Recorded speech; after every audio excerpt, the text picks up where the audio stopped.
If you took me back to the early 1980s on whatever it is you thought your life would be, what did it look like from back there?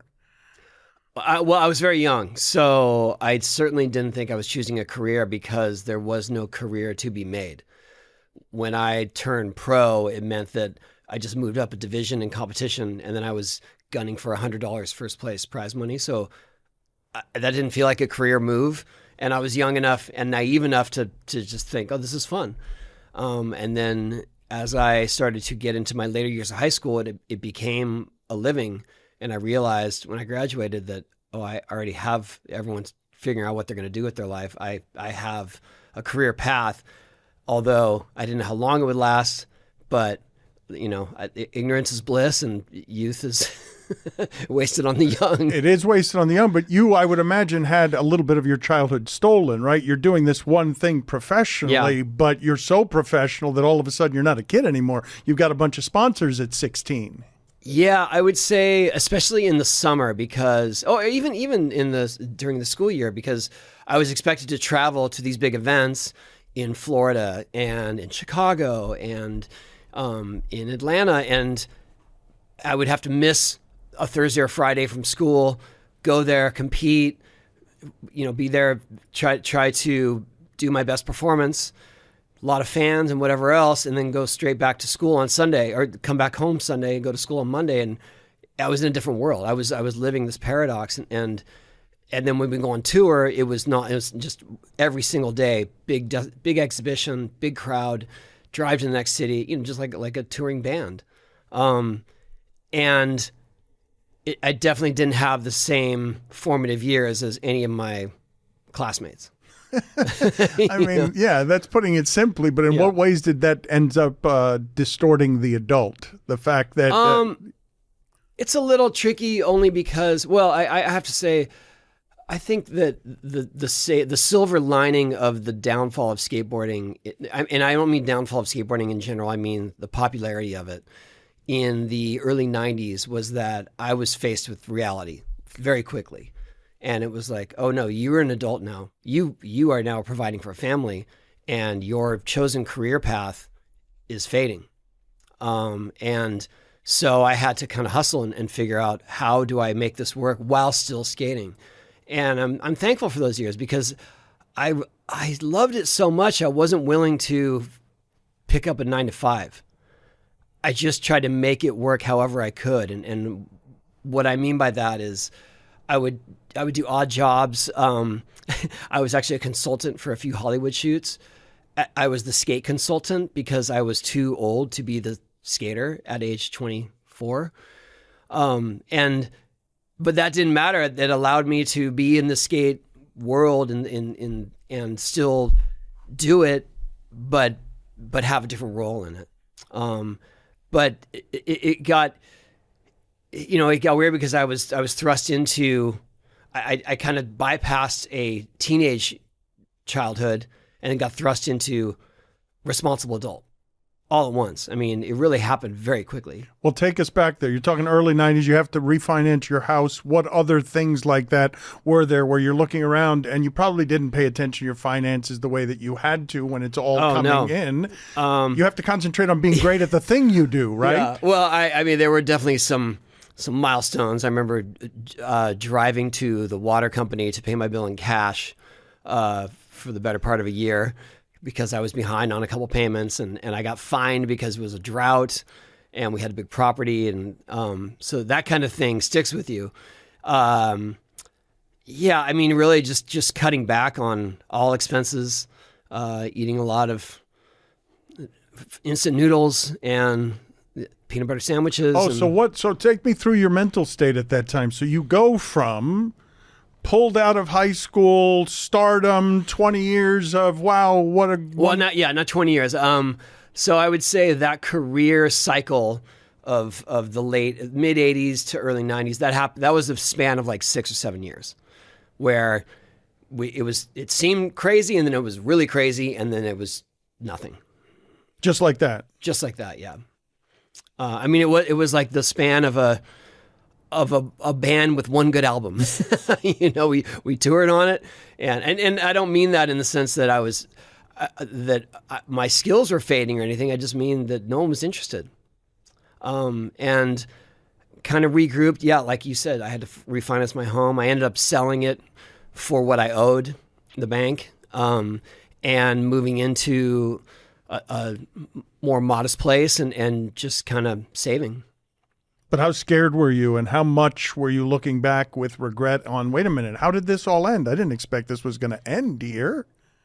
Yeah, I don't know. I guess I had the inkling that it wasn't going to last, only because I had lived through the first wave of popularity of skateboarding in the 70s. And that's when I got into it, was when it was popular. And when I really fell in love with it is when it dove in popularity. But I didn't care because I was young enough and I was naive enough that the skate park near me was still open. I can still go there whenever I want. I'm still learning these tricks. That's enough for me. And then I realized that, oh, this is dying in popularity because that skate park closed. And then I ended up localizing a different park, and I got very lucky in that was one of 2 skate parks open in the U.S. in those years. And do the X Games, are they the thing that help all of that readjust in a way where the popularity then returns? That's about 95. 95, yeah. I would say that was definitely a catalyst, yeah.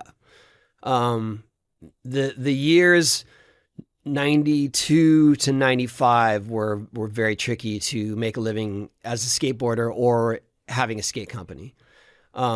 It just wasn't popular. Parks couldn't afford liability insurance, skate parks. So everyone took to the streets. That became the movement.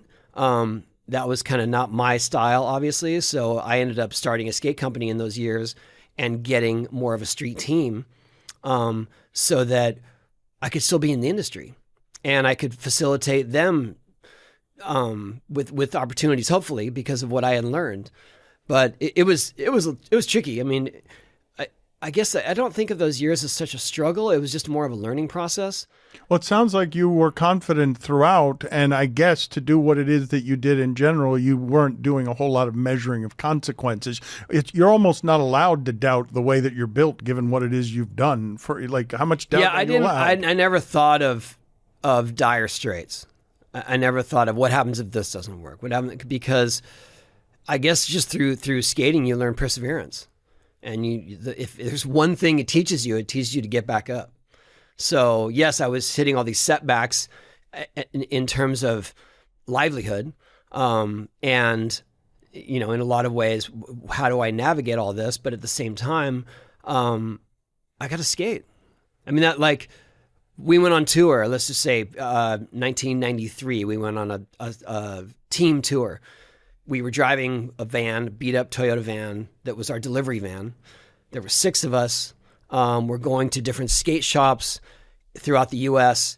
We would skate in a parking lot, and they would set up some wooden ramps or curbs or whatever they had. We would skate maybe for anywhere from 40 to 100 people.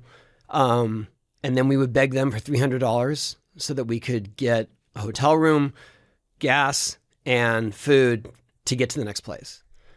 And all that sounds like a struggle, but at the same time, we got to skate. We were having a blast. We all shared in one hotel room, and we would go out skating at night, shooting video, street skating in these new towns. I mean, it was all sort of, I guess it was sort of magical. I don't know. It was. If I asked you for a quick snapshot on when you were happiest any time in your life, would it be around there or would it be somewhere else? No, it'd be somewhere else, but definitely I was, as far as I was concerned, I was living the dream in those moments. That was the best you could hope for in skateboarding. And we made it work. No, I mean, my happiest days are these days. Just the idea that skateboarding has come so far and transcended just popular culture. The idea that there are skate parks everywhere now, and people are supported in skating into their adult year. I mean, people are literally professional into their adult years, and I get to spend quality time with my kids. I'm a grandparent. These are the days. Do you have your skateboard on you now? I've been told that you always have it. It's in the car. I parked super close, so it's in my trunk. Yes. So when was the last time you were fundamentally apart from your skateboard? Do you really take it do you take it with you everywhere? I do. Yeah. Everywhere. Yeah. I mean, I'm traveling, absolutely, and I carry it on because I don't. I always am worried that it's not going to show up with me on a plane. In fact, I've had a few go missing. So yeah, I pretty much have it all the time. It's funny because I parked far enough where I was like, I guess I could skate. That was only a block away, and I was like, that seems a little obnoxious and excessive. Well, that would be great. That would be great if somebody could be driving and see Tony Hawk just skateboarding a block on. There's that element too. But this guy saw me between my car and here and stopped me for a photo. So I guess that did happen anyway. How many tricks have you invented? Do you have a number? Do you know the number? I used to, but I just feel like these days with the progression of skating and the evolution of tricks, it just feels pretentious to be like, I invented 80 tricks or whatever. But I'm asking you. You're not being pretentious. I'm specifically asking you if you know the number. I did count at one point. It was somewhere around 80 or 90. But there are only a few that have really had staying power. Because some of them were kind of silly. Some were so difficult that I only did it a couple times. Like I got one on video and that's all. But there are a few that have actually push through the time and the eras and the styles. And so I'm proud of that. Can you take me through your body on a journey of the things that you have harmed or have needed surgery? Like if you were to do it from the bottom of your feet to your head? Sure. Well, okay. Starting at my feet, I've definitely rolled both my ankles to such severity that they are almost too loose for safety purposes. I thought I broke it once when I was on tour in France. I mean, I rolled it so far, I just figured, I broke my ankle for sure. And luckily I didn't. I don't really know if that's luck or not. My shins are a disaster. They're just countless stitches. Mm-hmm. I've had knee surgery, 2 knee surgeries on both knees, mostly for torn cartilage and torn ligaments. I broke my femur. I broke my pelvis. I recently fractured part of my pelvis, actually. I mean, you might have saw me kind of limping in here. That's getting better, though. Let's see. Where do I go from there? I broke my elbow.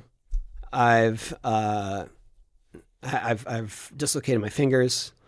I've gotten stitches on both eyebrows several times. Had a few concussions, and knocked out my front teeth 5 times. The first when you were 12, 11? 11, yeah.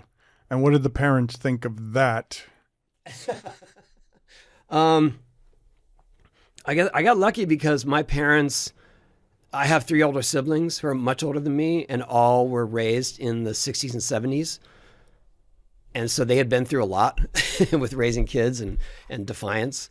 And so when I came along, they were kind of just happy that I found something that kept me busy, because I was a ball of energy, and I always wanted them to take me somewhere or do something. And so you tested well, but hyperactive, right? Like I mean, what is that? I don't know what that is these days, but yeah, I tested well for IQ, but definitely was a lot of energy. They had a lot of different diagnoses for that back then. I think none that really helped us.